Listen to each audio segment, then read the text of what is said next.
começou de uma forma simples, numa garagem, com uma espátula na mão, vontade de aprender e um sonho gigante no coração. Ali, entre algumas ferramentas improvisadas e os primeiros rolos de vinil, nasceu uma paixão que mudaria a minha vida para sempre.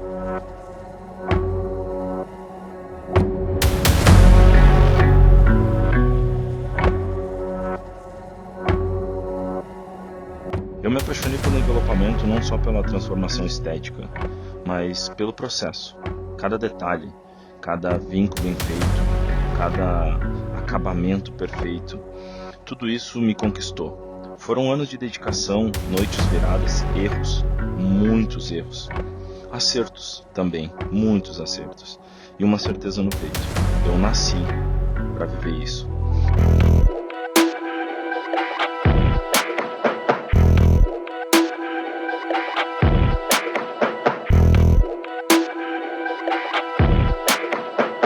Foi na prática, no calor da rotina, que eu entendi que envelopar não era apenas aplicar vinil, não era apenas colar o plastiquinho, era uma arte, um método, era negócio, era um propósito.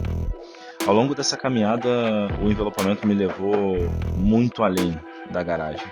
Eu passei por 19 países compartilhando conhecimento, ensinando, aprendendo, competindo e representando meu país com orgulho. De feiras internacionais a campeonatos mundiais, de oficinas pequenas a supercarros em Las Vegas. Essa jornada foi escrita com suor, excelência e fé. Foram títulos, certificações, derrotas, decepções. As experiências únicas e amizades construídas em cada canto do planeta. Ah, meu amigo, isso não tem preço. Mas não foi só no campo de batalha que essa história nasceu. Quando eu decidi produzir conteúdo para o YouTube, a gente começou a gravar de verdade, vídeos, séries, aulas. Hoje, nosso canal existe com uma quantidade de conteúdo técnico gratuito que, somando em horas, supera facilmente um curso presencial de um final de semana inteiro. Foram horas e horas entregues com o coração, ensinando, inspirando, fortalecendo e colaborando com a comunidade do envelopamento. A primeira série que lançamos foi o Envelopamento e Suas Conexões, uma série que falava sobre a importância das conexões humanas e de profissionais. E é justamente esse espírito que a gente quer trazer de volta agora com o podcast Calandrado. Então te prepara, pega o teu café, te ajeita no sofá, que tá começando mais um podcast e Calandrado. Cola comigo, bora!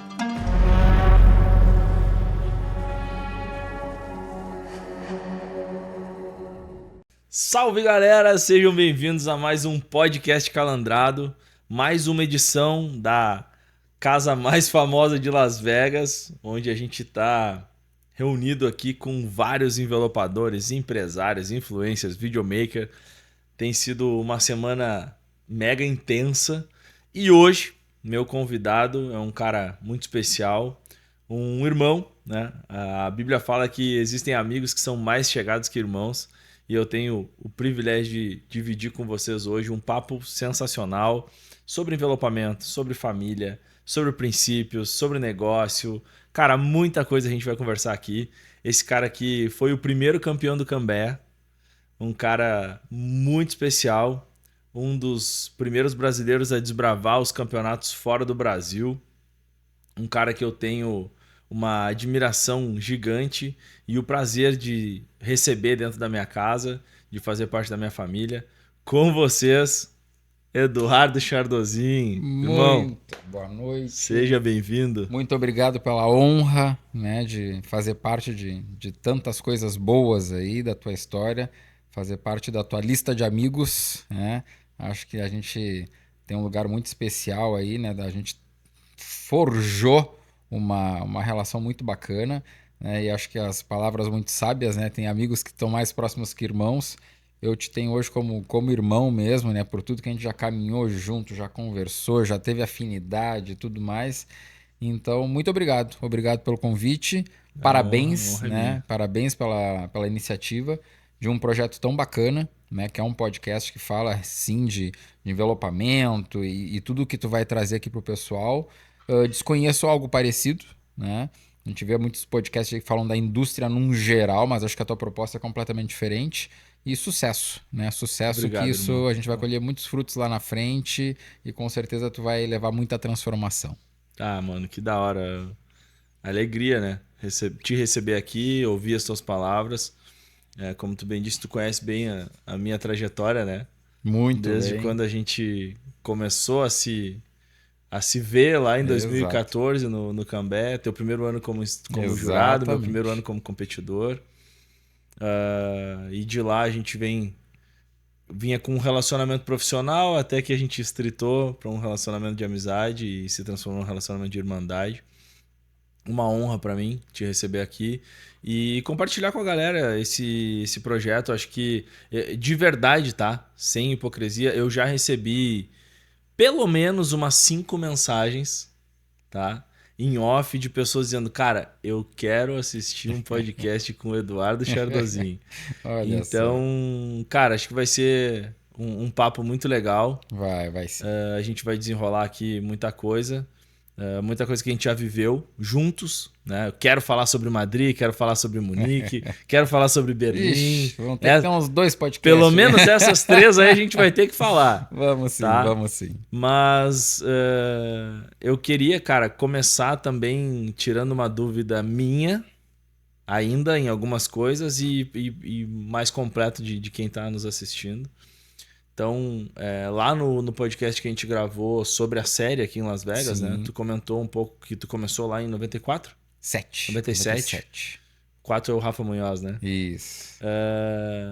Então, assim, queria ouvir um pouco da tua história, né? Como é que tu Sim. começou, como é que surgiu a Divulgue. Sei que a gente tem algo em comum aí do silkscreen, da serigrafia. Então, assim, trazer um pouquinho dessa história, como é que surgiu Começou, o Edu da Divulgue, né? Isso Ou o aí. Duda. O Edu da Divulgue começou com o Caleb, né? Foi uma mentoria, né, do seu Caleb e do seu Vini da Plus Art, ambos, né, grandes figuras nas redes sociais. Cara, tem que tirar Divulgue, cara, tem que ser Edu Divulgue. Aí, ó, por causa deles. No Cambé 10, que era do Star Wars. Olha só, cara. De lá nasceu Edu Divulgue, antes era só Divulgue. Mas vamos lá então, irmão, né? A gente tá aí desde 97, né? Começou o CNPJ, né? O CNPJ começou em 97. Eu fui aquela criança que sempre gostei muito de desenhar, como a maioria das crianças, né, gostam de desenhar. Só que muitas crianças tiram notas boas em português, matemática, física, química, e eu não era essas crianças. Né? Eu fazia parte daquela galerinha que tirava nota boa em desenho, física, educação física, artes e religião, que não precisava estudar nada. Não precisava estudar nada e tal. E uma coisa que eu gostava muito na época, eu não tinha notas boas, mas eu gostava e me esforçava, era história. Gostava de história, achava interessante. Mas sempre fui do desenho, sempre gostei muito. Até porque nasci numa família onde tinham arquitetos, engenheiros, arquitetas. Então a prancheta, né, fazia parte do meu dia a dia, do meu cotidiano, né? Só que tinha uma coisa comigo, eu fui crescendo e tal. Cheguei no ensino médio e eu não queria desenhar casas. Tá. Eu achava sem graça desenhar casa, mas eu queria desenhar. E aí um tio meu, que é um tio muito importante, o meu tio Norberto, ele chegou pra mim num verão, numa praia onde a gente veraneava, e ele disse assim: Edu, saiu a tua faculdade. Eu, qual, tio?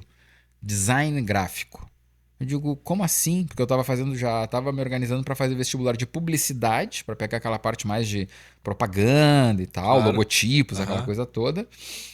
E ele, cara, tá sendo design gráfico. Eu digo, aonde? Na Ubra Canoas, a 2ª turma. Eu digo, tá, é pra mim, né? Fui lá, me inscrevi, prestei o vestibular e não passei em publicidade na URGS, que eu prestei, e passei no tal do design gráfico na Ubra. Né? Mérito, porque também a turma era pequena, tinha poucas vagas, então eu acabei me dando bem. Boa época Foi do vestibular, boa época, real, né? Porque agora a galera sai do ensino médio e já sai estudando alguma coisa, né? Exatamente. Na nossa época, tu ainda um pouquinho mais experiente que eu. Eu tinha que fazer vestibular, né, irmão? Vestibular. E era tipo aquela parada de 8 por vaga, 19 por vaga, pesado, dependendo do curso. E aí era um curso novo, tinha poucos por vaga. Eu digo, acho que vou conseguir. Eu não tinha feito cursinho, nada. Eu saí do 3º ano do 2º grau, que se chamava na época. e fui direto para prestar os vestibulares. E consegui passar na primeira. Isso em 90. Puxa, aí tu me pegou, cara. Ah, pô, faz tempo. Gosto das datas, Edu. Se eu comecei ali em 97 com a empresa, cara, foi um pouco antes disso. Acredito que em torno ali de 95, por aí. Nessa faixa aí. Eu tô com 48, né? Só para localizar o pessoal. Sou de 77. Tá. Eu tô com 48 anos. Terminei o ensino médio, passei na faculdade, comecei naquela função. Eu já tinha o carrinho que eu ia para a faculdade, voltava e fazia meus desenhos, né? Sempre dedicado, esforçado, porque eu gostava daquilo ali. Uma pergunta agora aqui, É. né? Porque a gente convive já há alguns anos. Eu Sim. nunca vi tu desenhando. Pois é. Isso faz tempo que não acontece Vamos lá. mais. Tu desenha de desenhar, à mão. Desenhava. Tá, não. Hoje para, não para, desenho não, mais. É que nem andar de bicicleta. É. Tem que dar uma aperfeiçoadinha numa coisa ou outra. Tem que ok? dar uma lapidada. Mas tu desenha, tu tem habilidade de desenho. Sim. O meu filho mais velho adora desenhar, né? Tá desenhando super bem, assim. De vez em quando a gente brinca um pouquinho. Que não legal, tem mais as né? aptidões, mas Não, tá, comecei a lá. parte prática, digamos, Isso, exato. técnica. Mas... alguma coisa de sombreamento e tal. Ok. Algumas coisinhas ali. Que legal, mano. Começou daí. E aí ia na faculdade, tudo ok. E na época era muito comum, existiam os campeonatos de som de carro. Aham. Na época tinha o campeonato de qualidade de som. Tá. Não era nem de volume. Depois teve os de volume, que tinha um Sim, som tem mais de alto. grave, tem de não sei o que. Mas na minha época era de qualidade, que a gente tinha um som com maior qualidade, os acabamentos dos alto-falantes, nas forrações, os cabeamentos, tinha que estar tudo impecável. E eu comecei a participar disso aí. Caí nessa porque eu gostava de mexer no meu carro. Botava roda, cortava as molas, enso filme, película nos farol. Adorava, porque eu tinha uns vizinhos que mexiam muito nos carros. E eu achava o máximo. Na nossa época era o nosso Hot Wheels, né? Claro. O pessoal com os Fuquinha rebaixadinho, os Passat. A pessoa nem sabe o que é isso aí, né? Passat. Mas enfim, né? E aí a gente ficava na rua ali, os caras ficavam mexendo no carro e eu, criança, né? Gostava muito daquilo ali. Quando eu tive meu carro, comecei a mexer. Claro. E botava som e tal. E fiquei sabendo do top Como campeonato. que não vai cortar a mola, né? Aí tá, né? Eu comecei a entrar nos campeonatos e um cara viu meu carro, achou legal e queria me patrocinar. Ele, cara, posso botar o nome da minha loja no teu carro? Porque tu tem um som legal e tal, né? Eu te ajudo com isso e isso, e aí tu me ajuda com a propaganda. Tá, fechou. E aí levei o carro para a empresa do cara lá. O cara era o Joni, da Audiosul, né? Se ele estiver vendo, um grande abraço, Joni, tu faz parte dessa história. E ele tem a empresa até hoje, em Porto Alegre. E aí ele chegou lá e aí a gente tinha que botar os adesivos no carro. E aí ele chegou com os adesivos das marcas dos alto-falantes Tudo Selene, mascarado né? já. Tudo mascarado já, e começou a botar no carro. E eu fiquei olhando e digo, cara, que da hora, meu, como é que tu faz isso? Não, meu filho comprou uma máquina que corta isso aqui e a gente cola no carro. Tipo, onde é que tá essa máquina? Não, tá lá em cima ele tinha um escritório em cima da loja dele. E eu subi lá e vi a máquina trabalhando, né? E eu fiquei impressionado. Uma máquina de recorte eletrônico, uma gráfica de 60 centímetros, né? Lá em 96, eu digo, cara, é isso aí que eu quero. Peguei um pedaço de papel, anotei o nome da máquina Que da hora. e fui atrás, né? Aí achei um lugar que vendia, que era a Casa do Desenho, em Porto Alegre. O vendedor era o Pires. Olha só. E aí ele me deu o preço. Nossa, quando ele deu o preço, eu quase caí pra trás. Era o preço de um carro hoje, um carro 7 mil, popular. 8 mil. Tipo, um valor alto, né? E aí tá. Aí recorri ao quê? Família, né? Então, bom, vamos lá. Cheguei na minha coroa, ó. Tô com essa aí. Olha aí, Desculpa cara. interromper vocês, mas foi aqui que pediram uma picanha. Nossa! Esse brincando, aí é o mano. cara, ó. Invadiu o podcast da Meu galera Deus. Vai combinar bem com o energético. aí. Nossa. Fique à vontade. Tá brincando. Nós temos o melhor, hein, Caleb? Meu Deus, esse é o cara. Vai lá, Não, e logo dois me- gaúchos, logo né? me fala se tá aprovado. Ah,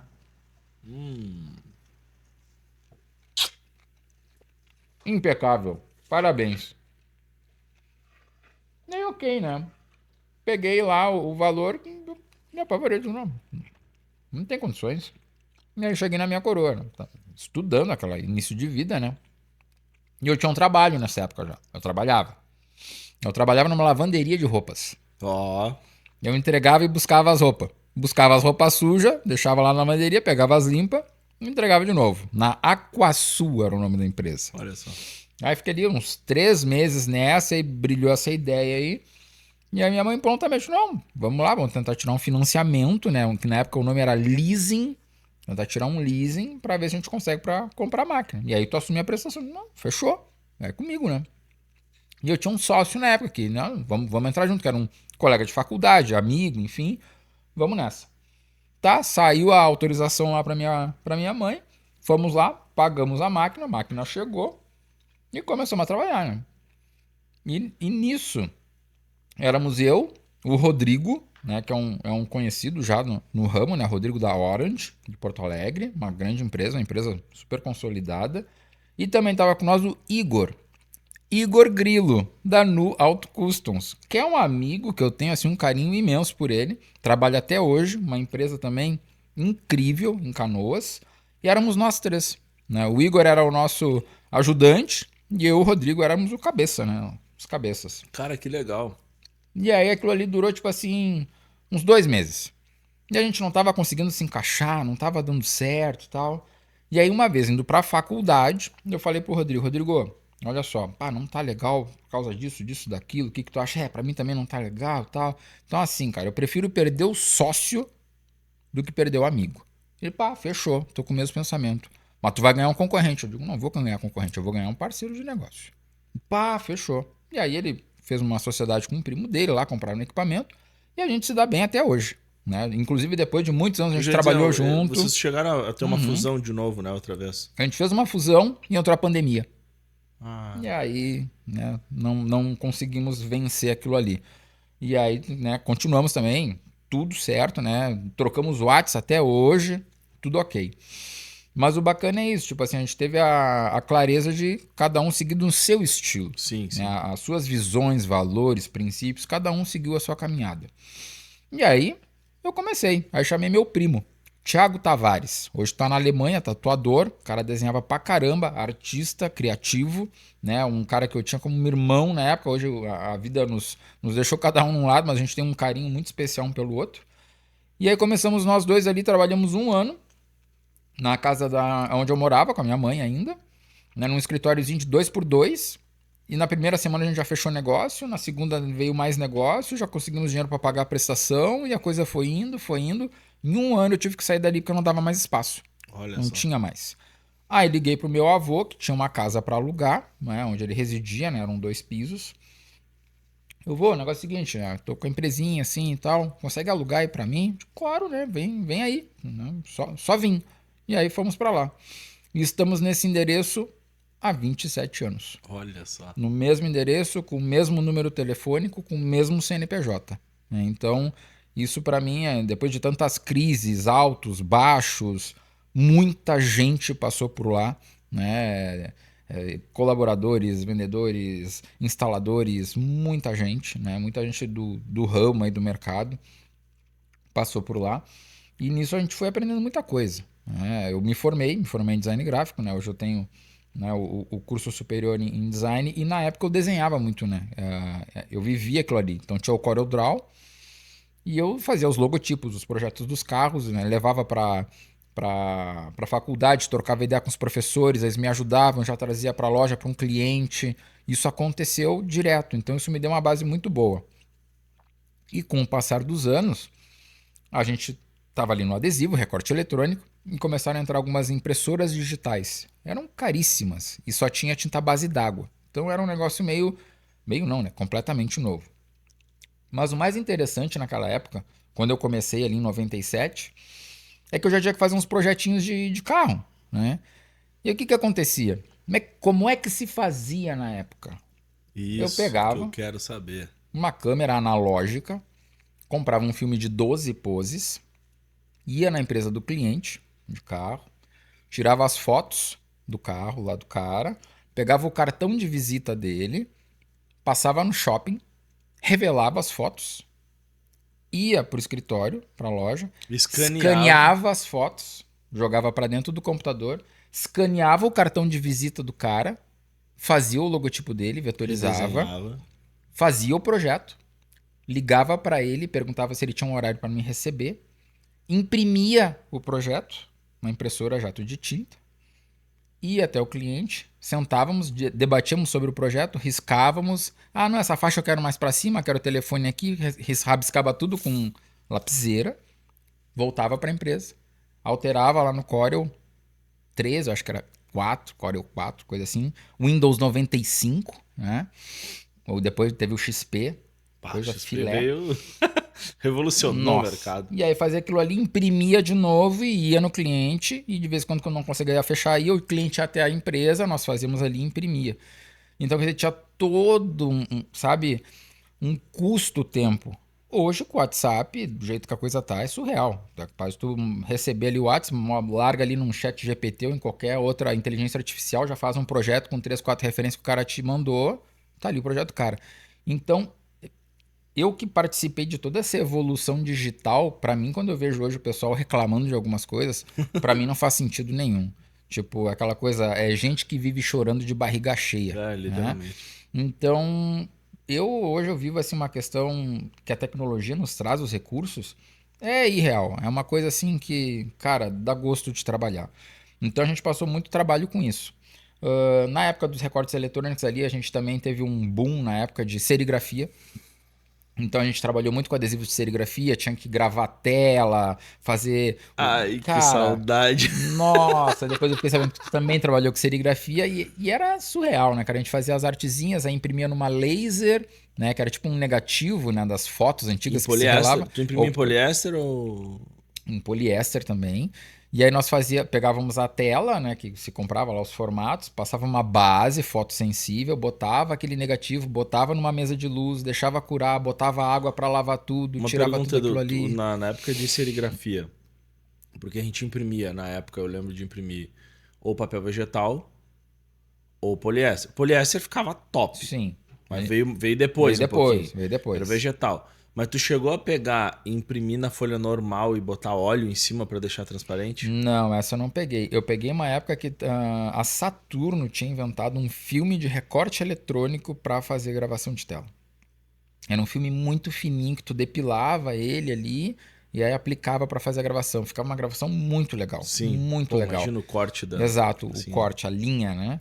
E isso aí foi por muito tempo a gente trabalhou com serigrafia. A gente pegou a época de fazer cartãozinho de visita com relevo, folha timbrada, adesivo, então era para tudo. Cartaz daquelas imobiliárias, aluga-se, vende-se. Sim. Muita coisa, muita coisa. Isso aí foi dando bagagem, né? Foi dando bagagem. E aos poucos eu comecei a abandonar um pouco o Corel, o desenho, né? Da raiz que eu vim. Porque daí eu comecei a ter que gerir Sim, negócio. tu virou, tipo, tu virou o empresário da parada. Exato. Tu teve que virar o empresário da parada, mesmo que o teu negócio fosse... O que eu gostava era desenhar. Exato. Só que eu tive que abandonar porque eu realmente tinha que tocar um negócio. E na minha família ninguém tinha tido um comércio. Então para mim foi tudo novo. A veia empreendedora Exato. foi tua. Na verdade, a minha mãe era profissional liberal, era psicóloga. A minha tia dentista. Aí eu tinha uma outra tia que era arquiteta. O meu grande tio que era arquiteto também. Meu padrasto era bancário. E um outro tio meu era engenheiro. Era a célula assim, Sim, que eu não tinha. Mas não tinha ninguém com uma loja, por exemplo. Um comércio, né? Então eram empreendedores por serem profissionais liberais, né? E serem donos dos seus horários, suas agendas e seus salários. Mas ninguém tinha funcionário. E aí lidar com as pessoas é um grande desafio. Né? Eu acho que é o grande desafio. É o maior desafio. Tu pode ter a melhor estrutura. E finanças, eu acho, né, Edu? A questão Exato. de, por exemplo, separar pessoa jurídica de pessoa física. Sim, markup, tudo. Então, isso eu não tinha base nenhuma. E já sou também numa geração que não existia educação financeira. Não. A gente aprende assim, ó, tu tem que guardar dinheiro na poupança. Mas juros, caixa, Correção. fluxo, imposto, IR, não sabia nada. Então, comecei, depois de 3, 4 anos, eu estava empilhado com um monte de coisa. Né? E na ingenuidade mesmo. E aí começamos a correr atrás. Refins de impostos, disso, daquilo. Por isso que eu digo, o fato de a gente estar comendo CNPJ hoje, para mim, é uma vitória. Total. Né? Para mim é uma vitória. Porque assim, a gente tomou-lhe muito sacode. Mas muito sacode. E depois vieram várias crises, pandemia, processo trabalhista, tudo isso aí que tá lá no script de quem quer ter um CNPJ. Ah, eu tenho uma empresa e nunca tive uma trabalhista. Tá, irmão. Desculpa, ou não teve funcionário. Não teve muito funcionário, ou não botou a cara a tapa para resolver aqueles problemas, ou realmente tem pouco de tempo de empresa, ou daqui a pouco tem lá os funcionários há 6, 8 anos e tá com algum BOzinho lá de alguma coisa que não recolheu. Porque quem tá aí há mais de 15 anos e girou com funcionários, é do jogo, cara. Vai acontecer uma trabalhista aqui e ali, né? Então, assim... Ainda mais uma empresa grande, né, Edu? Assim, a minha empresa, por exemplo, era uma empresa pequena. Nós tínhamos média de 8 funcionários, né? Ah, tivemos durante um tempo 2, 3. É uma coisa mais fácil de gerir. Exato, Tu tem ali entre 2, 3 funcionários, tu faz um bom acordo, exato. tu ajuda o cara te ajuda, é uma coisa mais É mais familiar, assim, digamos, próximo. mais próxima, né? Exato. Eu lembro quando a gente tinha, por exemplo, 8, já era uma coisa mais, assim, já Complexa. não dá pra ser tão próximo, Exato. porque os caras confundem a tua proximidade com fraqueza. Exato. Aí tu tem que saber lidar com isso, saber lidar com os teus sentimentos. É. São desafios, né, mano? São desafios. do, E do, que a gente não do aprende. crescimento do empreendedorismo. E Do empreendedorismo. naquela época eu não tinha YouTube, Instagram, essas coisas para poder buscar um curso online, Não, alguma coisa. Não tinha nada disso. Era na sorte e se aproximar de pessoas que viviam aquilo que podiam me ensinar. Então eu tive alguns mentores, por exemplo, um cara que foi um mentor para mim muito importante foi o Eduardo Estima da Amazon. Esse foi um cara que teve assim, um papel muito importante para mim, né? Ele me ensinou muita coisa, né? Porque ele era um cliente meu, eu ia fazer os serviços e sempre ele me dava uma consultoria de alguma coisa. Porque ele já tinha assim, ó, uma larga experiência com business, com pessoas e Aham. tudo. Então era sempre um prazer, mas era um desafio, porque ele era um cara extremamente exigente. Ainda é extremamente exigente porque ele busca excelência. E foi bom também isso para nós. A gente cresceu muito com ele, né? E sempre, ainda hoje ainda nos falamos, conversamos, né? E sempre quando tem projeto a gente trabalha junto. Então são coisas que a gente vai aprendendo. E a gente chegou no topo, né, ali antes da pandemia, em 22 funcionários. Né? A gente tinha uma equipe de 22 pessoas. Não era fácil, né, Um lidar parênteses, com isso. Edu, muito legal, que eu queria que tu comentasse, que eu acho que foi importante e também não deixou de ser um ponto, um divisor de águas no teu negócio, tanto quando começou quanto quando terminou, que é a questão dos táxis em Porto Alegre. Sim. Acho legal falar sobre isso, porque, para quem não sabe, né, os táxis de Porto Alegre ele tem um tom avermelhado, alaranjado, enfim. Até pouco tempo atrás eram assim, eram obrigatórios, era obrigatória essa cor. E há pouco tempo isso caiu, né? E então virou branco e tal, enfim. Como que surgiu, Edu, assim, a parada de envelopar os táxis, Sim. né? Como que tu conseguiu a exclusividade, Isso. digamos, desse trabalho? E eu sei que vai ser muita coisa para falar, mas tenta dar uma... Vamos fazer E como que isso, e como foi o impacto do Sim. término da lei que chegou lá dizendo, não, a partir de agora, do ano que vem, vai ser branco. Como é que foi essa parada para ti, Isso. como empresa e como empresário, assim, né, como gestor? Aí são todos os pontos, né? É um belo ponto. O que que acontece? A gente vinha já sempre naquela batida ali da comunicação visual. Carro de empresa, caminhão, vitrine. Uma coisa que eu nunca quis muito me envolver foi com marcenaria por conta da sujeira, do pó de madeira, para não estragar a questão dos adesivos. Mas dei uma navegada na questão ali de serralheria. Tinha um serralheiro muito próximo, né, que era o Vanderlei.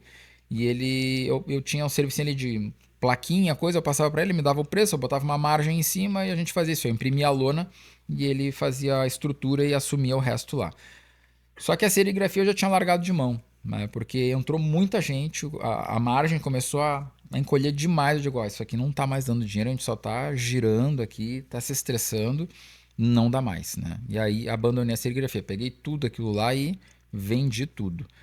E nisso, Curitiba começou com o projeto de envelopar os táxis, em Curitiba, com uma empresa que era puxa vida, agora o nome da empresa é de Curitiba, eu não estou me recordando. E aí saiu uma matéria num jornal, na Zero Hora de Porto Alegre, que colocou assim: táxis em Porto Alegre poderão ser envelopados. E o meu avô leu a notícia e ele morava no segundo piso da empresa, porque a empresa era embaixo Sim. e tinha um apartamento em cima, que era o meu avô onde ele residia. E ele desceu lá embaixo, eu estava na minha mesa lá, tomando meu café, e ele... Du, olha isso aqui. Isso aqui não é o que vocês fazem? Que Eu legal. digo, deixa eu ver isso aqui, vô. Eu olhei, isso aí mesmo. Eu vou lá na prefeitura ver isso aí, lá em Porto Alegre. É a EPTC que cuida disso, né? Aí fui lá. Deus o tenha. Exato. E aí cheguei lá e, né, falei com um engenheiro lá, que era o Almir, e perguntei para ele, cara, como é que é isso aqui? Cara, a gente está num processo licitatório, né? Porque já está acontecendo em Curitiba. A empresa de Curitiba trouxe a ideia para cá, mas a gente precisa de mais pessoas e a gente está implementando isso. Isso é uma ideia, um protótipo. Pô, legal. Como é que faz? Não, tu pega um carro, faz e traz pra gente. Tá, fechou. Aí tinha um cliente também entusiasta, né, que ele nos procurou, foi tudo meio, né, ao acaso. Eu digo, beleza, a gente faz, porque a gente não lhe cobra nada. A gente só vai ter que ter a vistoria da EPTC e tal, a gente faz esse bem bolado. O senhor nos dá o carro e a gente lhe dá o serviço. Fechado. Não me lembro o nome dele, era um senhor gente finíssima. Fizemos o carro, levamos lá na EPTC, os caras olharam o carro, aprovado, tá como a gente quer, né? Cobrindo assim, o acabamento assim e tal, né? Sem bolhas, então passava por um crivo, né? Passava por uma inspeção esse envelopamento. Agora vamos ver quanto tempo isso vai durar. Precisava durar 2 anos. E 1 ano, esse motorista ele tinha que estar disposto a ir de 30 em 30 dias na EPTC passar por uma vistoria. E ele topou. Ok. E essa outra empresa de Curitiba também estava no mesmo processo. Então éramos nós dois. E aí foi, fechou o ano do nosso. O nosso deu ok e nós tivemos a autorização para fazer o serviço para a EPTC. E aí eles pediram uma porrada de documento. Aí era tudo, certidão negativa disso, daquilo, do outro, mas um monte de documentação. Como nós éramos de Porto Alegre, a gente conseguiu mais rápido a documentação do que a empresa de Curitiba. Aham. E a empresa de Curitiba teve que abrir uma sede aqui, que aí se chamava Fanganito, que era o nome da empresa. E aí a gente começou, a gente cadastrou antes, a gente teve o primeiro CNPJ cadastrado em Porto Alegre para poder adesivar os carros. Então, quem estava querendo naquela época só tinha nós. Então a gente teve uma vantagem comercial de cerca de uns 30 a 60 dias. E começamos a fazer um carro por semana, né? O pessoal meio não sabia daquele negócio do adesivo, se dava certo, se não dava certo. O gaúcho muito purista, né? Imagina. Então aquilo ali foi acontecendo. Aí um indicava, outro indicava e foi indo. Nisso a gente começou a ver que a coisa era legal, porque tinha um volume, tinha recorrência, tinha um pouco de escala e tinha a manutenção. Porque o cara batia de vez em quando esse carro. Ele Sim, tinha que voltar lá para para fazer a minha manutenção. porta. Exato, um arranhão, pega aqui, outro ali. E aí foi, outra empresa conseguiu e aí começamos uma competição comercial, né? Um botava um preço, outro botava qualidade, outro botava parcelamento. E era nós dois, né? Era Ferrari e Lamborghini, os dois brigando ali. E aí entraram mais umas 2, 3 empresas, mas não foram adiante, né? Porque demandava um tempo a questão do táxi, demandava um atendimento, né? E isso foi muito interessante, porque o que aconteceu? Depois de um ano que a gente já tinha bastante carro adesivado, começou a aparecer muito carro batido. E os carros já estavam meio judiados, já não estava muito legal. E foi bacana porque a gente conseguiu ensinar muita gente nesses carros. O pessoal que estava entrando na nossa empresa, que os envelopadores eram todos CLT, não tinha freelancer, não existia freelancer naquela época. Tu chegava para a empresa para trabalhar CLT. E aí a galera chegava, né, para envelopar, tinha pouca experiência e nós botava só nos táxis batido. Então a gente começava a ensinar eles, ó, puxa assim, faz assim, modela aqui, canta aqui. E se fosse com algum cortezinho mal feito, alguma bolinha, alguma coisinha, passava, porque não passava por uma vistoria, mas tinha que ter um mínimo de qualidade. Também se tivesse tão completamente ruim, nós arrancávamos e fazia de novo. Mas isso começou a gerar prática. E os caras que trabalhavam lá naquela época adesivavam e envelopavam todos os dias. E eu, né, que comecei o negócio, eu estava envelopando todo dia. Então eu comecei a pegar muita mão, né? É a coisa da prática. Quanto mais tu praticar, melhor tu vai aprimorar e melhor tu vai ficar. Só que E na tinha época 651. 651. 651. E aí começou a chover um monte de gente querendo nos oferecer material. Marca A, B, C, D.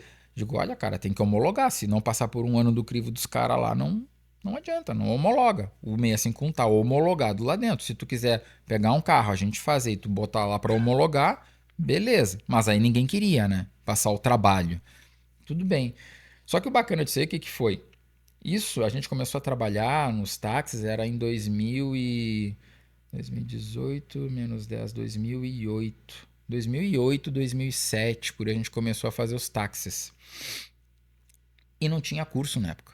Não. Naquela época não tinha treinamento, não tinha professor. Então era tudo na raça, né? A gente ia tentando, fazendo com água, né? Eu acredito, talvez tu me ajude, porque o primeiro comeback foi 2010, né? 11, 11. Então, o Justin veio pra cá em 2012. 12.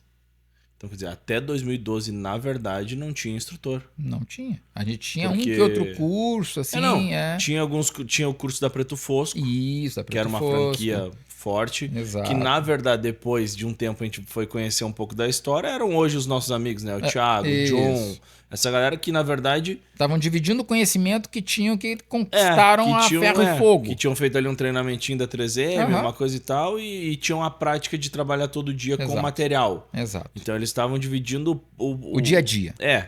Pra não diminuir os caras, porque eu acho que eles pagaram um preço alto, mas Sim. hoje, né? O pouco que eles tinham, eles estavam dividindo. E já era ouro, né? Que era, não, pô. Era ouro. É o que a gente naquela tava falando, época. mudava o game, né? O Exatamente. jeito de segurar a espátula, Sim. por onde começar e coisa e tal. Total. E então a gente não tinha ainda não tinha assim um mentor, não tinha um professor, não tinha nada e YouTube, essas coisas nem pensar, Não, né? não E existia. outra, a cabeça daquela época também era diferente, porque quem sabia retia. Retia tudo. Não compartilhava, Não compartilhava, porque aquilo ali era ouro, né? Se eu compartilhar, o cara vai pegar e vai tirar de mim e eu vou perder meu emprego. Exato, né? exato. Então a regra do jogo era outra. E aí a gente começou com aquilo ali, começamos a aprender, a errar, dava um monte de BO, a gente não entendia por que aquilo ali acontecia. Adesivo encolhendo, bolha aparecendo. Nossa, As microbolinhas as do microbolinhas, 651. tudo, né? Acontecia de tudo, era uma loucura. E aí tá, aí nisso a gente, né, depois veio o Cambé, né, aí é um outro braço aí, a gente teve treinamento, e aí quando a gente fez os cursos com o Justin, né, via Altac e tal, nossa, mudou o jogo. Meu Deus. Tirou assim, ó, é como a gente tá com miopia, 3 graus, e tu pega e tu bota um óculos assim, Catarata. catarata, É vai, catarata. cirurgia da catarata. É. Total. Aí tudo fez sentido, né? Tipo, agora vai. E foi num momento perfeito, porque a demanda estava aumentando. A gente chegou a fazer, o nosso recorde acho que foi 47 carros num mês. Táxis, full envelopamento, né? Menos os para-choques que tinham que ser pintados que a prefeitura exigia, de preto. Então a carroceria era tipo um laranja escuro, né? Que era o 032 da Oracal. E aplicamos muitos metros. Quando nós encerramos os trabalhos, nós tínhamos cadastrados em planilha no Excel 1.007 carros envelopados. Imagina. 1.007 carros. A gente conseguiu romper a barreira do 1.000, que era um número que a gente estava buscando, né? E aí, quando entrou a lei, a portaria, nós, não vamos bater, né? Mas ainda assim, teve um período a gente conseguiu bater. gapzinho ali. Conseguimos bater 1.007. Hoje não faz mais nada, Edu.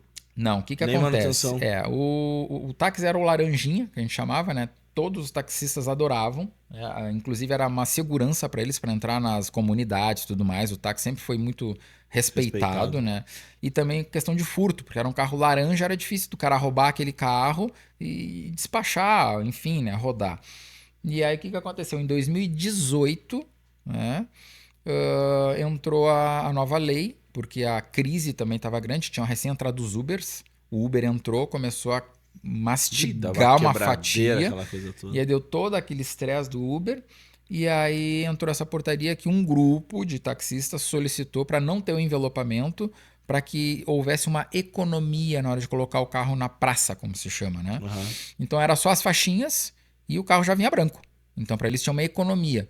Só que um outro grupo não achava isso legal porque também perdia a característica do táxi que nem o táxi amarelo de Nova York, o amarelo do Rio de Janeiro, perdia isso e perdia a segurança também, porque era só um táxi branco. Então o cara arranca a faixinha, é mais um carro branco na avenida. Então durou esse tempo, né? Foi de 2008 por aí até 2018, foram 10 anos, né, envelopando táxis. Formamos muitos profissionais lá com essa questão do táxis e fomos referência, olha, girava em 60% do faturamento da empresa. E ali por 2015, mais ou menos, a gente estava com o modelo de negócio dos táxis redondinho. Tinha todo um processo, tinha ficha de entrada, tinha revisão. Aquele quadradinho que botava em cima. Isso, tinha os marcadores, tinha selinho de revisão. O cara que instalava não era o cara que fazia o check-out, que a gente chamava. Tinha um outro profissional lá, fazia um check-out, abria todas as portas, olhava a bolha, corte, tudo. Tinha um checklist que ele ia dando ok em todas as peças se estavam em condições de entregar. E ele botava um selinho e assinava. né? Tipo concessionária. A gente implementou quase um padrão de concessionária. E nessa época tinham quantos funcionários? Nessa época a gente devia estar com uns 19, 20 por aí. E aí daí a gente, em 2016 por aí, a gente viu que o negócio estava rodando ok, ele estava se autoestruturado, né? Eu já não participava mais do processo, dava uma olhada, outra, ensinava os meninos, né? E quando tinha muita demanda eu metia a mão junto. E aí começamos a navegar no mercado de decoração. Nós íamos em mostras de decoração, aí a gente participou de umas 3 Mostra Elite Design que tinha em Porto Alegre. Aí tu usou as conexões do tio e da tia? Isso, algumas coisas ali. E aí começamos a entrar com envelopamento decorativo. Dos móveis, ar-condicionado e tal, mas focado no arquiteto, que é o cara que gera a ideia, gera a demanda, né? E aí aquilo ali começou a acontecer, começamos a pegar uma fatia do mercado, né, devagarinho e tal. E aí 2018 chegou, né? Acabou os táxis e a gente teve que pivotar o negócio. Porque daí aquele faturamento que a gente tinha para segurar praticamente 20 pessoas, bum, caiu. Não, vamos pivotar agora, vamos voltar para a frota, né? E focar em decoração. É muito louco isso, né, cara? Sim, porque simplesmente pegaram 60% do faturamento da empresa e Imagina, cara. tirou. Né? E ok, aí começamos a recalcular a rota, né? Como se diz no GPS, recalculando rota. E aí começou aquela loucura ali e tal, e aí finanças, né? Uma coisa não é fácil. Começamos a trabalhar forte nisso, né? Vendas, e aí começamos a trabalhar em Instagram, até a parte de decoração e tudo mais. 2019, 2020, pandemia. Aí deu, né, cara? Aí é pra então arrebentar foi um jab de direita e veio de veio esquerda, cruzado, e aí, cara, aí a gente não segurou. Aí a gente. Porque o que o governo dizia? Ah, são 30 dias, são 40 dias, 60 dias. A gente foi segurando o time. Foi segurando. Só que o caixa foi indo. E aí, negão, é aquela história, né? Paga aqui, paga ali, dispensa um, dispensa outro. E aí, quando deu Negocia 3 com o meses, cara, fornecedor. não tem mais o que fazer. Vou ter que desligar geral. Aí fiquei eu mais 3. Portas fechadas, pareciam uns bandidos trabalhando, Sim, né? Porque passava até carro de som na rua dizendo que as empresas tinham que estar fechadas e nós tocando direto. Eu digo, cara, eu tenho minha família para sustentar, eu não vou parar de trabalhar porque não tem como. E aí, logo depois começou a vir uma trabalhista aqui, outra trabalhista ali. Alguns fornecedores a gente conseguiu renegociar, empurrou para frente, pegou aqueles BNDES, aquelas linhas de crédito. Real, né? Real, oficial, Realidade. realidade. Sem glamour. Né? Isso aí. E aquela história. Aprendi na dor, né? Porque ninguém me ensinou. Isso é uma coisa, assim, triste, né, mano? De certa maneira, do nosso país, assim. Não tô aqui pra puxar saco dos Estados Unidos e coisa e tal, mas como o empreendedor brasileiro que quer ser grande, que quer crescer, como custa caro pra esse cara, né, mano? Porque, tipo assim, tu tem ali uma estrutura, tu tá sustentando 20 famílias, né, com a tua empresa e tal. Uma escorregada, né, irmão? Sim. Uma escorregada, o tombo é gigantesco. E se tu consegue te levantar e aplumar, ok. Se tu leva um segundo escorregão... E foi o que aconteceu, né? A gente tomou a primeira duro. que foi dos táxis ali, depois veio a pandemia, e aí foi aquele lockdown total, né? 2019, 2020, as coisas começaram a abrir em 2021, se não me falta a memória. Né? Nós estamos agora em 2025. Então, quer dizer, 2022 a gente começou a tirar o nariz ali debaixo da água já, né? Prestando alguns outros serviços e tudo mais. 23 a coisa melhorou, 24 enchente. Exatamente. Então, quer dizer... Cara... Aí tu tá ali, sabe, de novo e vamos de novo. A gente não foi atingido diretamente, graças a Deus, mas a gente teve cliente que a gente tava com... Não perderam nada pra água, mas... Perdemos pro mercado, pra tudo, nossos clientes. Tinha cliente, cara, que a gente tava lá com tipo 200 metros quadrados de impressão pra instalar e o cara embaixo d'água. E o cara só me ligou, Edu, olha as fotos na minha empresa. Digo, irmão, fica tranquilo, o material que tá aqui é teu. Se também tu não quiser... fazer, tu não tiver como fazer, relaxa. Vamos abraçar junto. Sim, aí... Não tem o que fazer. Tu vai fazer. Né? E uma coisa que eu achei não muito... é aquela parada da verdade, né, mano? Exato. Tipo assim, não é intencional, né? Não, exato. O cara não disse, vou mandar fazer agora porque tá vindo enchente. Não, mano, tipo, cara... E aquela história, vou cobrar do cara, tu mandou fazer, a culpa não é minha da gente, eu imprimi teu material. Não, Vamos lá, né?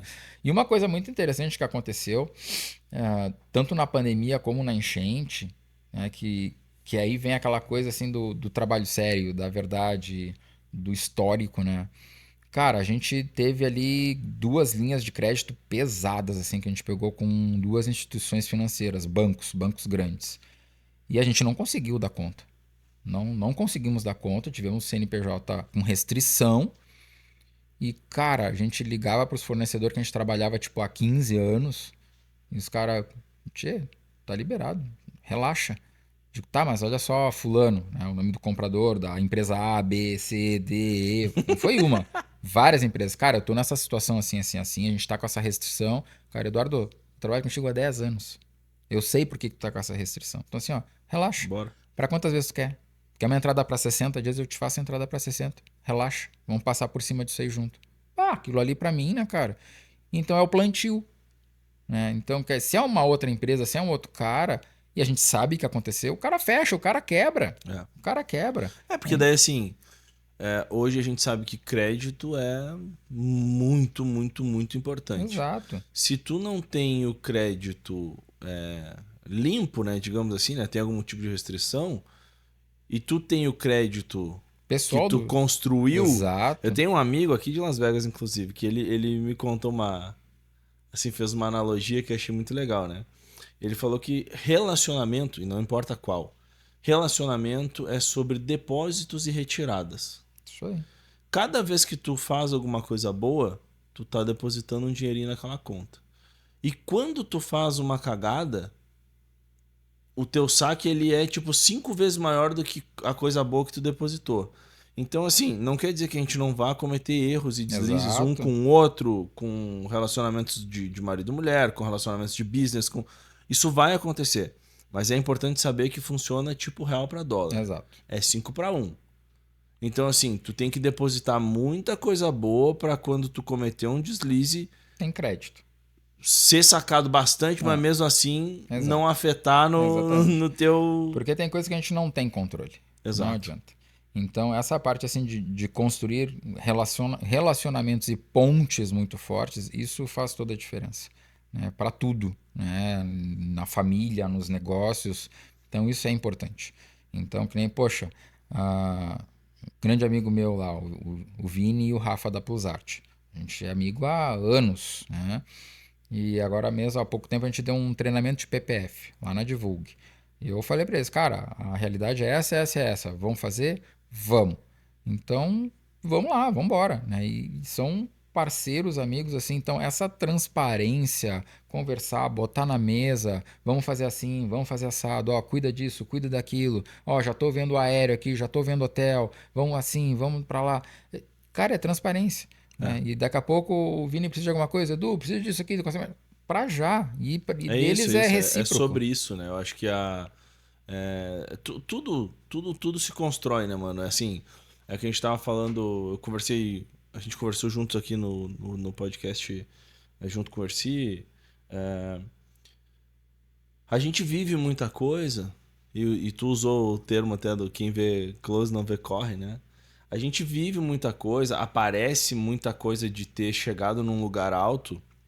Eu, por exemplo, agora, o Lucas, né, que tá aqui gravando a série com a gente, o Lucas é videomaker de bodybuilder, né? Que nem o Ramon, que foi campeão do Mr. Olympia agora, ele trabalhou com o Ramon e tal. E aí, eu conversando mais sobre esse mundo, né, que não é o meu mundo, né, de musculação e coisa e tal, apesar de eu estar gostando agora. Cara, pro cara chegar num topo do mundo como ele chegou agora, aparece no Fantástico, e todo mundo liga, todo mundo quer... E tá certo, tem que aproveitar o momento da glória. Não adianta tu não me quis quando... Claro que o cara vai te querer quando tu tá no topo, velho. Tá tudo certo, é assim que funciona a vida, né? Agora, pro cara chegar no topo, irmão, ele roeu uma massa violenta, ele abriu mão de muita coisa, de tempo, de alimentação, de prazeres, de tanta coisa... Né? A história do próprio Ramon mesmo, tu vê ele 2 vezes vice-campeão, daí num outro ano que tipo, agora vai ser o ano do cara, quando vê 4º lugar. Aí diz assim, não, cara, o caminho normal é 4º, 3º, 2º, campeão. Não, cara, 2 vezes vice-campeão e aí quando vê 4º lugar. Aí diz assim, não, cara, tipo, o cara vai desistir, daí o cara volta vai e aí de volta novo, mais exato. forte e foi campeão e tal. É emocionante, né? Legal pra caramba ver toda essa A trajetória. famosa resiliência. Exato, Né? mas daí assim, é o que eu digo, pô, cara, a gente. Pô, o cara tá bem, o cara tá legal, tem uma vida legal, tem um carro legal, tem uma empresa legal, enfim, que a gente costuma, né, julgar Exato. pelas coisas, porque afinal de contas as coisas também são, É o resultado. são né? resultado, né? Espelho, né, de muita coisa. Mas assim, o cara não sabe. Dá a missa à metade, como se diz. Não né? sabe assim o que tu roeu, todas as coisas que tu viveu, as dificuldades que te forjaram, né? Exatamente. Eu falei isso há poucos. Não sei que episódio foi aí que eu conversei com o Erci sobre a questão de forjar, né, irmão? Como isso. Como as dificuldades. Erci usou o exemplo de lixar e tal, né? Então, assim, como essas dificuldades, essas coisas que a gente vai passando, vivendo, te forjam para ser quem tu é, Exato. como homem, como marido, como empresário, como profissional, como é importante aceitar o processo, né? E exatamente. passar pelo processo. E a gente vê isso, por exemplo, desde que eu que eu entrei no ramo, né, em 97, eu não saí do ramo. Eu trabalho com adesivos desde 97. Porque muitas vezes a pessoa dá uma dificuldade, vou vender carro usado. Aí deu problema nos carros, vou vender não sei o quê. Vou trabalhar. Não tem constância, né? Não tem constância. Aí vai para um lugar, vai para outro, vai para outro, vai para outro. Então, hoje, né, a Advulg, ela é especialista em adesivos. A gente não faz mais serralheria, a gente não faz PDV, a gente não trabalha. É adesivo. Nosso foco é adesivo. Decorativo, automotivo, frota, comercial, adesivo. Né? Então, esse é o nosso foco. E a gente faz os treinamentos, né? Uma vez por ano faz lá na loja, um treinamento. Eu tô sempre para cima e para baixo nas feiras, nos eventos, né? Eu preciso disso, né? Para a gente oxigenar, para a gente trocar ideia, para crescer. Eu, né, me entendo como um eterno aluno, né? Vídeo chamada, né? Vídeo chamada, peço ajuda para os universitários, para os professores, para os cara, mestres. tu sabe que eu acho isso muito legal, né, irmão? Porque a gente vê assim, profissionais qualificados, eles não têm vergonha de perguntar. Pedir ajuda. Eles têm um coração ensinável. Eu acho isso, cara, assim, acho que a maior demonstração de humildade de um cara que é bom. Que é aquela história, tu lembra, né? Poucos dias atrás que eu te liguei da van, lembra? Que eu tava fazendo uma van. Edu, tu até achou que eu tava... Sim, de brincadeira. Quais são os principais 3 problemas que não pode acontecer quando eu vou instalar uma van? Olha, o material não pode estar grande demais, não pode estar curto demais. Né? Então eu falei, cara, se eu te falar que eu tô com esses BO, os 3 no meu colo, puxa, né? Vamos, me ajuda. O que tu faria aqui? O que eu faço aqui? Então, assim, é muito legal essa parada do coração ensinável, né, mano? Da questão de realmente querer aprender, querer desenvolver algo novo, né? Ou reconhecer, de repente, uma deficiência técnica, uma debilidade, alguma coisa tipo, cara, eu preciso aprender sobre isso, preciso desenvolver sobre isso. É muito legal e como isso te coloca, né, num outro nível. Sim, total. Porque, cara, quando tu não reconhece... Não é reconhecido. Exato. E isso é muito interessante, a gente traz toda uma bagagem de campeonato, né? De Cambé. Vai ver os caras que estão nos pódios, primeiro e segundo, geralmente são caras humildes. Humildes que eu digo assim, como pessoas. Sim. Né? Já passou um ou outro mais estrela? Já passou. Ok, tudo certo. Né? Mas a grande maioria, a maioria esmagadora, como eu digo, são pessoas, como tu falou, de coração ensinável. São caras que estão prontos para escutar, que querem aprender.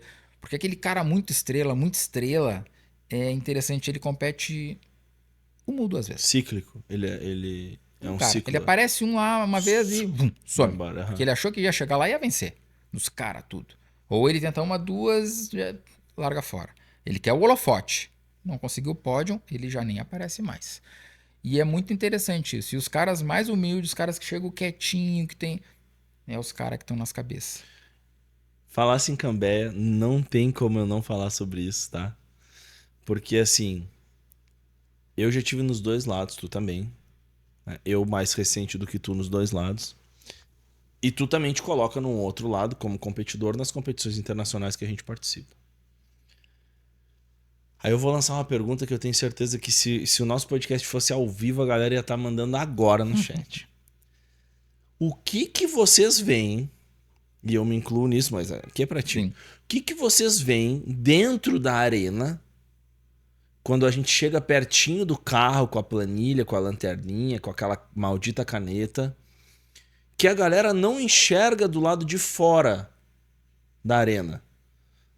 Vou perguntar e vou justificar. Vamos lá. Eu já vivi estando dentro da arena como jurado, por exemplo. Dentro da arena como jurado. Olha, pra mim, esse aqui é o primeiro, esse aqui é o segundo, esse aqui é o terceiro. Estando numa visão intermediária, eu não tô fora da arena, mas eu ainda não tô perto do carro. Eu tô ali analisando técnica, analisando ferramenta, vendo mais perto do que quem tá fora e tenho um julgamento. E quando eu vou lá, próximo, que eu começo a anotar, a arriscar e tal, o resultado é outro. Às vezes já mudou até a ordem. O que eu achava que era primeiro ficou em terceiro, como já aconteceu. O que eu achava que ia ser terceiro ficou em segundo. Foi melhor do que... Falei, não pode ser, ele não vai passar. Não, ele passou do cara que eu achava que ia ser o vice-campeão, por exemplo, enfim. O que é, Edu? O que tu podia dizer pra essa galera que já participou, que participa ou que vai participar de um campeonato? Qual é a diferença de quem está enxergando lá de fora, da gente que às vezes está enxergando dentro, mas que ainda não chegou perto, e de quem chegou perto? O que é avaliado? O que tu vê de diferença? E o que tu considera hoje, não só analisando regra de Cambeia, mas regra dos campeonatos que a gente participa de uma maneira geral, o que é determinante para o cara estar entre ali o top 3, por exemplo, e o cara daqui a pouco tá em oitavo? Uma boa pergunta. Pergunta dura essa aí. Bom, vamos lá. Tu já surfou alguma vez na vida? Já. Já surfou, certo. Bom, e tu já viu muita gente surfar, né? Já. Eu acho que não digo a maioria, mas acho que muita gente já deve ter visto algum videoclipe, algum campeonato de Gabriel surf. Medina, vamos, né? Vamos pegar um Gabriel Medina aí da vida. Uma das minhas frustrações da vida é não ter conseguido surfar o quão eu gostaria de surfar. Eu acho sensacional, acho legal, adoro assim. Mas a referência é a seguinte: tu olha um cara, tá, entrando num mar, por exemplo, Eu que já nem captei aqui, eu tô rindo. pipeline, que os caras chamam, né? Ou também tem em Portugal agora, que é A Super Super Onda. Super Onda lá, É. que fica em... Agora me fugiu o nome, mas as ondas são gigantescas. As ondas gigantes de Nazaré. Nazaré, tá? A gente que tá de fora, que não domina a técnica, né? Que estamos atrás lá do cercadinho, a gente vê o cara entrando naquela onda, seja de jet ski ou no braço, como é no Havaí. O cara desce aquilo ali com uma maestria, assim, que tu olha de fora, nossa, sensacional, deslizando, né? E ele faz aquilo parecer ser fácil. Então, o que eu levo para mim? O profissional de elite, o top, o premium, um piloto de Fórmula 1 faz o difícil parecer ser fácil. Perfeito. Cara, se a gente entrar num carro de Fórmula 1, se a gente entrasse, para começo disso, se a gente entrasse num carro de Fórmula 1 e fosse dar uma volta, não importa se tu tem habilitação, cara, há 40 anos, tu vai fazer em 15 minutos uma volta. Ou tu gira a roda ou tu vai girar o carro. Tem. Então, assim, é um carro, tem embreagem, tem direção, mas não quer dizer que tu sabe fazer. Tem um carro, tem adesivo, tem estilete, tem espátula. Mas não quer dizer que tu sabe fazer.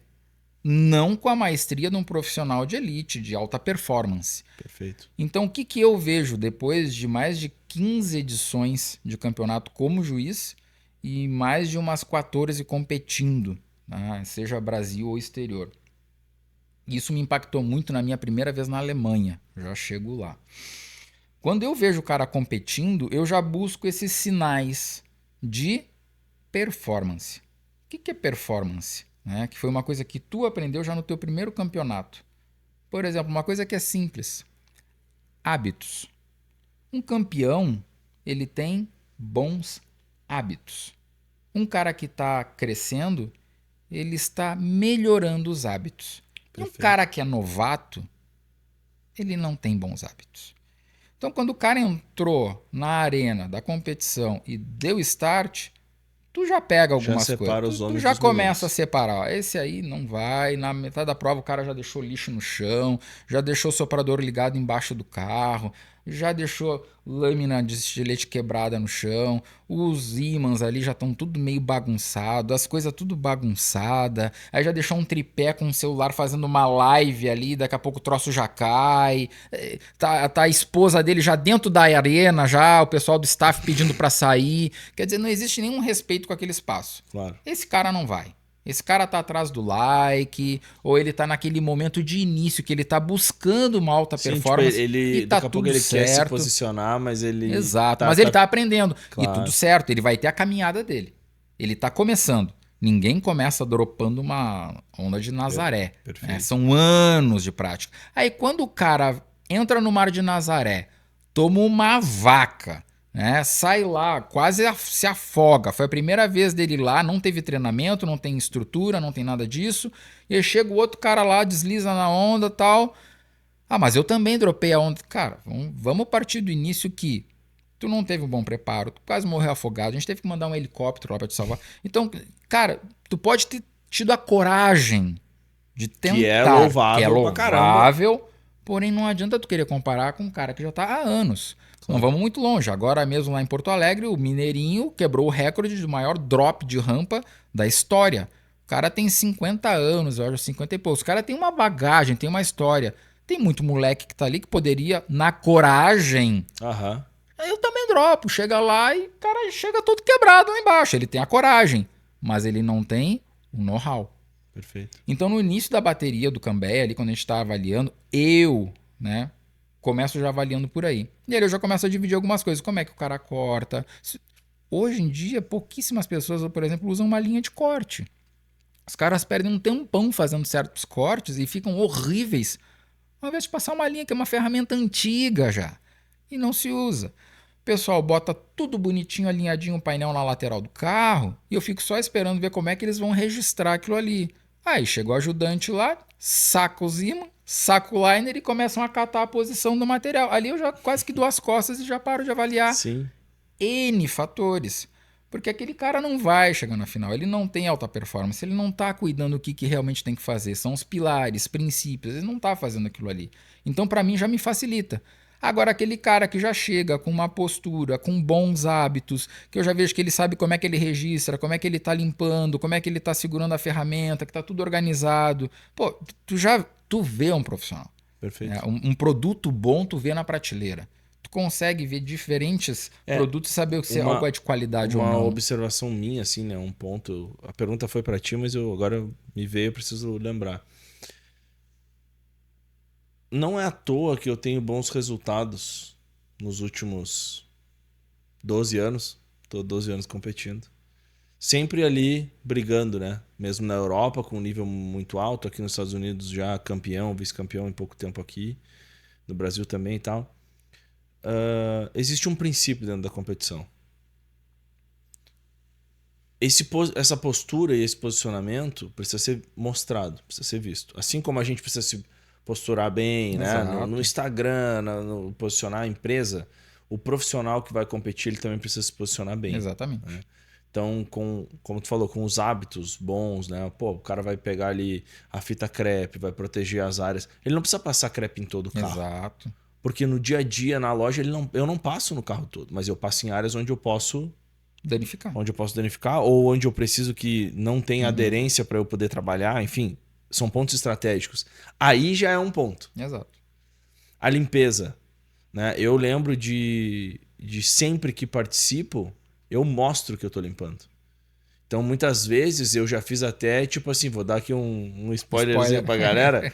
Eu já fiz assim, ó, de ir com um paninho além, até onde eu não vou envelopar, pra sair com o pano sujo e eu chegar pro juiz e, tipo assim, já teve alguém, tipo assim... Alguém já limpou, alguém né? já veio aqui?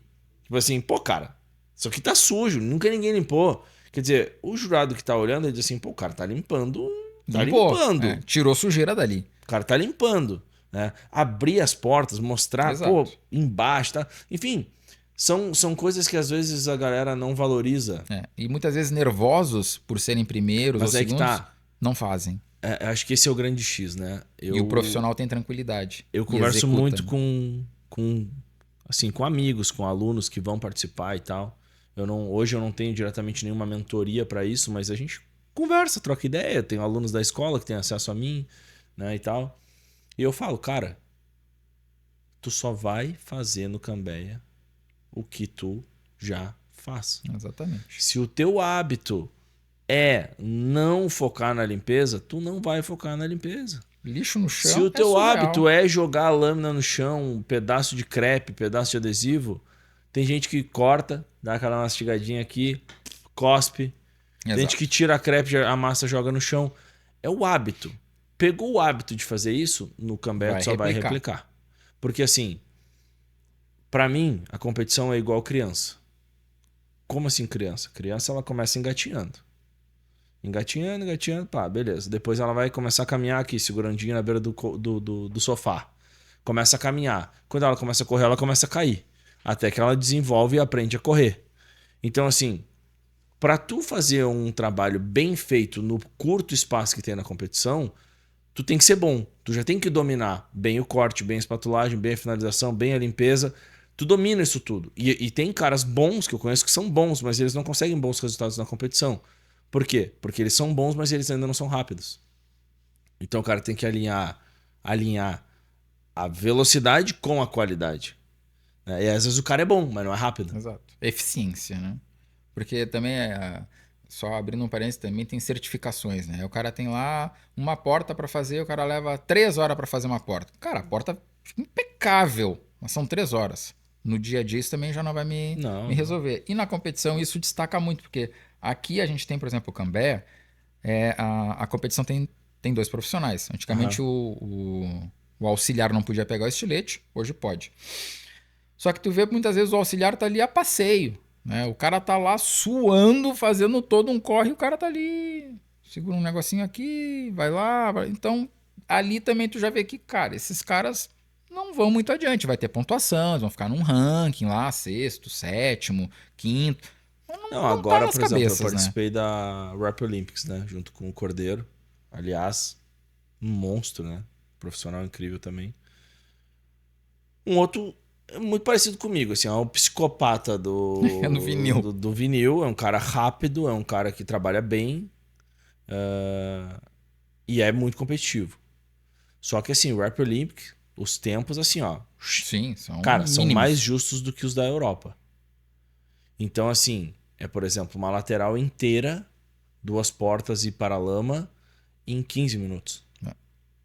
Então, assim, tu aplica um PPF com cor, por exemplo, uma das provas, PPF com cor, acabamento nas 3 peças, nos 4 cantos da peça, em 15 minutos, irmão.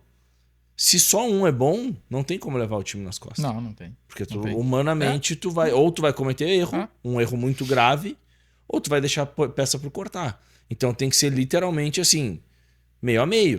Máximo 55, 45 ali daqui a pouco por uma coisinha ou outra. Mas se pegar um cara fraco, não tem como. Não vai. Tem não que ser avança. bom. Os dois precisam estar no mesmo nível. E eu acho que é para isso que se encaminha o Cambeia hoje. Sim, com certeza. O Cambeia hoje se encaminha. Antes, um profissional qualificado carregava o time nas costas. Né? Tanto que a gente tem várias equipes que foram campeões somente com um dos caras cortando. Exato. Né? E aí, volto a falar do Vini, né? Tô até com o bonezinho do Vini e do Rafa. Um abraço aí, pessoal. A Plus Art foi uma das primeiras equipes que mostrou que eles eram bons de verdade. Sim. Porque eles foram campeões um ano com um cortando, o segundo ano com o outro cortando. Exatamente. Então, assim, cara, aquilo ali, pra mim, coroou a parada. Porque um cara ser bom carregava o time nas costas. Hoje, precisa dos dois. E aí, mano, a gente vê ou hoje. guerra de ego. Sim. Aí os caras bons não querem se juntar, porque, não, se eu for com outro e tal. E eu acho que mais uma vez a gente aqui também consegue inspirar a galera, né? Sim. Esse ano tu vai competir com o Cordeiro. Esse ano eu vou com o Cordeiro, né, para participar do campeonato aqui no SEMA. E ano passado eu participei com o Rafa, né? O Rafa da WR, né? Que são campeões do Brasil. E foi muito legal, porque a gente estava aqui e, cara, vamos competir? Tá, vamos. Nos inscrevemos, ficamos em segundo lugar. Quer dizer, bons hábitos, bons princípios, a gente, né, consegue desenrolar. Tivemos falhas, óbvio, a gente nunca trabalhou junto. Claro. Nunca. e saímos muito contentes, né? Então foi muito bacana. E esse ano eu vou estar com o Cordeiro. Espero que a gente tenha um Brazilian Storm, porque tu vai estar, acredito que com o James. Né? Então, vou falar aqui em primeira mão, já até passou, né? Nesse momento aqui que o podcast está no ar, ou eu defendi o título ou não.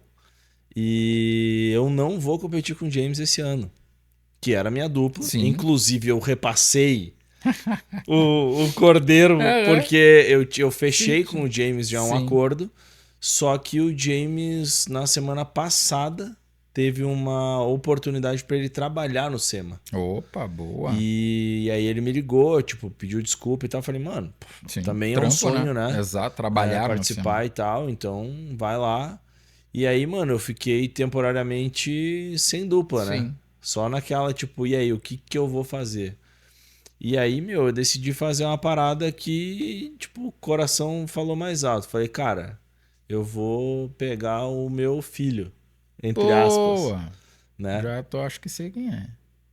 Liguei pro Murilão Ah, e falei, filhão, bora. Bora. Aí ele falou, ó, eu vou pensar, vou falar com a minha esposa. Aí botou pra rir, né? Que figura. Então, inclusive é uma parada que eu quero falar no meu podcast com ele, porque assim, é um cara que, né, voltou pro mundo do envelopamento automotivo por causa da escola, né? Meu curso online e tal.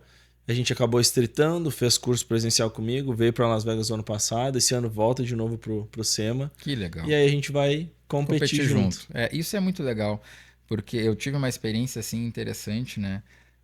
Que a gente teria muito tempo aqui para conversar, Sim. mas agora eu tô falando de aluno e competindo contigo. Eu tive uma experiência próxima disso, que foi quando eu tive, há muitos anos atrás, eu tive treinamento com o Rafael Munhoz, né? De envelopamento de cromo, em Porto Alegre, pela Avery, e foi sensacional. O cara veio com uma bagagem assim incrível, né? Eu chamo ele de pai até hoje, né? Uhum. Pai do vinil, é meu mestre, e me ensinou muita coisa, né? E aí o tempo passou, eu fui para uma feira, para outra feira, para um treinamento, outro treinamento, mentoria, isso, aquilo, fui fazendo a minha história. E aí chegou um momento que eu recebi uma ligação dele. Eu digo, e aí, mestre, como é que tu tá e tal, eu queria fazer uma mentoria contigo. Eu digo, como assim? O que eu vou te ensinar se tu é que é meu mestre, cara, né? É o que eu falei agora há pouco, irmão. O cara humildade, bom é humilde, tem e coração aí ele, ensinável. não, eu tô vendo a tua história, eu tô vendo o que tu tá construindo, assim, assim, assim, eu queria muito fazer uma mentoria contigo. Digo, cara, pra ontem, né? E aí, né, organizamos tudo e tal, ele veio pro Brasil, ficou uma semana lá na minha empresa, fizemos uma mentoria, consegui ensinar várias coisas para ele, que a gente inclusive aprendeu na Espanha. Uhum. Ele ficou encantado, né? Mudou a vida dele, virou várias chaves. E eu fiquei muito feliz, porque eu pude retribuir o que eu ganhei dele lá no passado. Então essa troca é muito, muito importante, né? A gente poder dividir, né, o conhecimento. Que nem a gente foi para a Espanha fazer um treinamento. Então, eu quero entrar nisso aí pra gente encerrar, até pelo tempo da galera e tal, o papo tá legal. Mas vamos falar um pouco sobre Madrid? Vamos. Rapidinho aí, tentar, né? Tentar ser rápido. Vai ter que ser um outro podcast. Mas Madrid, pra mim, também foi um divisor de águas. Total. Né? E, tipo assim, estar junto com o Carlos Ruiz lá na Alta, né? O centro de formação da Avery, foi... Icônico. Pra mim, simplesmente foi bizarro. Bizarro, assim. Aprendi muito com ele. É um cara especial demais pra mim por dois motivos principais. É um anfitrião fora da curva, sim, um cara incrível, nos levou pra comer em bons lugares, nos ensinou muito sobre a história da Espanha, um cara assim especial, europeu, né? É diferente do cara que fala espanhol aqui na América Latina, é mais frio um pouco, sim, e tal, mas com aquele jeito dele, um cara muito especial. Mas pra mim principalmente o seguinte, é um cara que domina muito a técnica, que me chama muito a atenção, sim, a parte técnica, performance, teórica, né? E a teoria, irmão. Ele é químico de formação e um cara que, assim, literalmente deu uma aula pra gente sobre pressão de cola, tipos de cola, limpeza, temperaturas, como controlar a temperatura do vinil, a temperatura de moldagem, temperatura de aplicação, temperatura de finalização, né? A famosa quebra de memória. Foi simplesmente, cara, pra mim foi animal. Aprendi a cortar em cima de uma peça. Eu aprendi a cortar em 2021 em Madrid com o Carlos Ruiz. Depois de ter sido eliminado em 2019 no campeonato por ele, né, que era o jurado na época. O Erci contou aqui que o primeiro campeonato dele, do Cambé, ele foi eliminado. Eu já tinha 7 anos, 8 anos de experiência. Fui o meu primeiro mundial em Munique. E quando eu, na minha terceira bateria, foi uma, era eliminatória, né? Primeira, depois uma criativa e aí na terceira, exato. A última do dia, risquei a maçaneta e fui eliminado do campeonato por Carlos Ruiz. Por ele. 3 anos depois eu estava em Madrid, na casa dele, aprendendo a cortar de verdade. Exato. E eu já tinha passado no Pro Expert, Sim. já era um instrutor, já trabalhava com envelopamento, trabalhava bem, né? Já tinha feito carros com interna, já tinha feito Cromos. já tinha muito cromo nas costas. E de repente ele chega Surpreendido. lá, fala, cara, faz essa entrada de porta aí. E eu grandão, né? Vou derreter. Entrada de porta, acabei de gravar o curso, maluco. Eu sei tudo. Sei Fui tudo. lá, pau, marquei a entrada de porta, ele olhou, pô, boa técnica, muito bom. Aí acho que ele pensou assim, aonde que eu vou pegar esse gordinho, né? Olhou. Tá, agora pega e corta aqui. Eu falei, não tem como eu cortar em cima da peça. Eu teria que ter passado uma Nifles aqui antes. Ele falou, não, corta. Eu falei, não, cara, corta. Eu falei, ok, acabei de passar no Pro Expert. Quebrei ali, saí cortando. Aí ele, já cortou? Já cortei. Não, vamos olhar. Começou a puxar. Uf. Fazia assim, né? Uf. Muito expressivo ele. 3 cortes aqui. Vamos lá, vamos pra bancada, vamos aprender a cortar. 3 vezes ele fez eu repetir o exercício. As 3 vezes eu cortei o vinil. E aí eu, por último, eu já tava a fim de dar um soco na boca dele. Aí eu falei assim, pensei, cara... Olhei pra ele e disse, cara, não sei, me ensina. E ele, eu achei que tu não ia falar perguntar. isso. Eu achei que tu não ia falar isso. Ele me deu uma aula de corte e de humildade. Sim. Né? Porque é o que é o que eu falei do coração ensinável, né? Então a gente já tem uma bagagem, tem uma história, não, eu sou bom e tal. Eu não me considerava um cara arrogante nem nada, mas entendi que eu estava sendo naquele momento, né? É o que eu trago muito, assim, eu vivo e eu passo isso para os meus filhos também, em muitas situações, que é o desconforto. Né? De vez em quando o meu pequeno tá no sofá, pai, me vê um copo d'água, por favor. Ele até pediu direitinho, né? Por favor e tal. Eu digo, não, cara, levanta e vai buscar. Levanta e vai buscar, cara. Desconforto. Vai ter que se levantar, vai ter que ir lá pegar o copo, se servir e tal. É um desconforto. Mas ele está ganhando mais autonomia, né? Ele está indo lá se servir, está aprendendo, né, a ser mais coordenado. Sim. Então ele está ganhando mais com esse desconforto. E a gente, quando se coloca nesse Cognitivo, tipo né? de situação de ir para o exterior, fazer um treinamento, ir para um campeonato, gravar uma série, a gente está se colocando em situações desconfortáveis. É isso aí. Né? Então isso sempre vai trazer crescimento para a gente, senão tu fica naquela zona de conforto, né? É clichê, mas é real, né? A gente tem que se pôr no desconforto para poder crescer, senão não acontece. Não acontece. E Madrid, para mim, foi extremamente gratificante e desconfortável em muitos pontos importantes, desde o treinamento, que eu também tomei uma surra, né? Então, eu achei, chegando lá, que eu ia só ver e repetir. SW900. SW900, largaram cola permanente lá, pior que 651 para fazer as provas.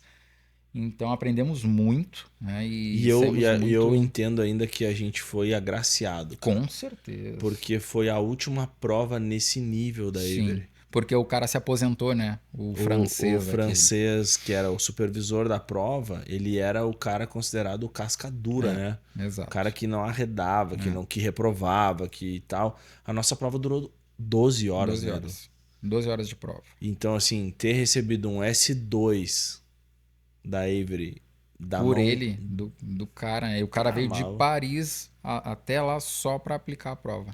E ainda naquela perguntou, turma, tu né? vai voltar pro Brasil? Porque se tu quiser trabalho... Exatamente. Tem eu tenho trabalho para trabalho vocês aqui. Ó. Vocês estão muito bem, né? Então, assim, É gratificante. bom demais, É bom demais. gratificante. E Madrid teve muitas histórias, né? Aí vai ter que ter um outro É, podcast, não. porque perdemos voo. Ih, tem muito. Perdemos voo porque... Fizemos um churrasco vegetariano.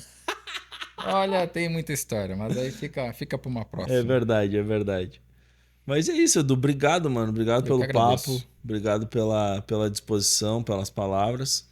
E aquela história, né? Não posso encerrar sem que tu traga uma mensagem.